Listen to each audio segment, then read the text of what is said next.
All right, we're going to do a quick market update. We just got the February 2023 stats here a few days ago.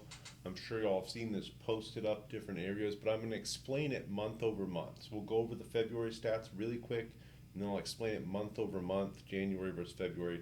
Median sales price is down 12% year over year. We're down to $436,419. Closed sales are down 17% to 2,106 sales in February. Days on the market is up to an average of 84 days. That's up 55 days from last year, year over year. Months of inventory, that's how we measure inventory. That's up to 2.6 months. That's up 2.3 months year over year. So we had no inventory last year in February. Now we've got a moderate level of inventory. But let's compare it to January real quick just to see where things are trending. So January, it's not year over year, it's the month before. Median sales price in January was 450,000. So we're not down 12% versus January, but we're down year over year. Crazy market, crazy low rates, just a different environment now than we had last February. Last February we had historic low rates that we're probably never going to see again, and there was almost no homes for sale. So it was nuts. I'm glad we're not there anymore. It was not fun. Closed sales in January was 1,634. So that's up to 2,106 in February. That's a significant increase. A whole lot more homes are selling in February versus January. So you kind of see the market is heating up. Average days on market, relatively similar. It was 76 in January. It's 84 in February. So not a huge change there. It went up a little bit. More homes came to the market, but at the same time, there's more homes going off the market, just not as quickly as they were a year ago by any means.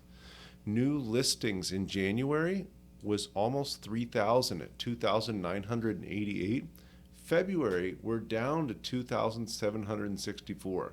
So that reinforces my theory that sellers that don't have to sell, which is the majority of them, are going to keep that crazy low 2.5% interest rate, 3% interest rate, and they're not going to sell unless they have a really good reason. So I expect that to keep inventory relatively low around this 3-month mark.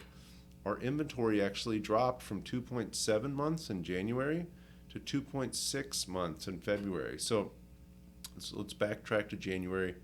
New homes came on the market, more came on in January, but they weren't selling as quickly. Less came on in February, they're selling quicker, so the months of inventory dropped. So buyer demand is absolutely there. Interest rates have dropped in the last few weeks. We've kind of been hovering in that mid-sixes for a while. We've been going up and down, wild roller coaster up towards 7, back down towards 6, all over the place. People are instituting buy downs to get their rates down into the 4s and 5s. And they're getting sellers to pay for that. Buyers are also getting sellers to pay for lots of their closing costs. They're getting deals that they want on homes, but they're not stealing these homes from the sellers by any means. People still want to buy the homes, and they're getting the deals that make it feasible for them to buy the homes, but they're not stealing them. There are a lot of buyers out there that are trying to steal homes, and it's just really not happening unless you have cash, can close in 5 days, and find sellers in significant distress. And we found a few of those, so they're out there. For sellers, your homes are still selling, and they're still selling for great prices, but you need to do more than you did in the past. And I think this has just been the story for the last few months. You have to stage them. They have to look great. You have to have great photography. House needs to be in great condition. Helps if it's in a good neighborhood, and of course the most important thing, it needs to be priced right. You can't just ask for whatever.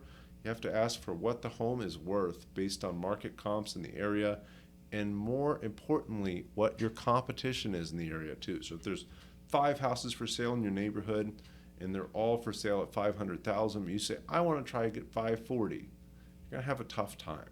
But if you price it $499 and have great pictures and have it staged well and it looks amazing, you've got the best house on the block, you're probably going to sell for more than 500, and we've had that happen a lot here recently too.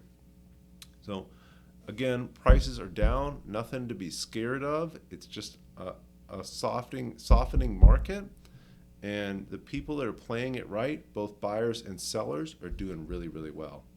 Thanks guys, and talk to you soon.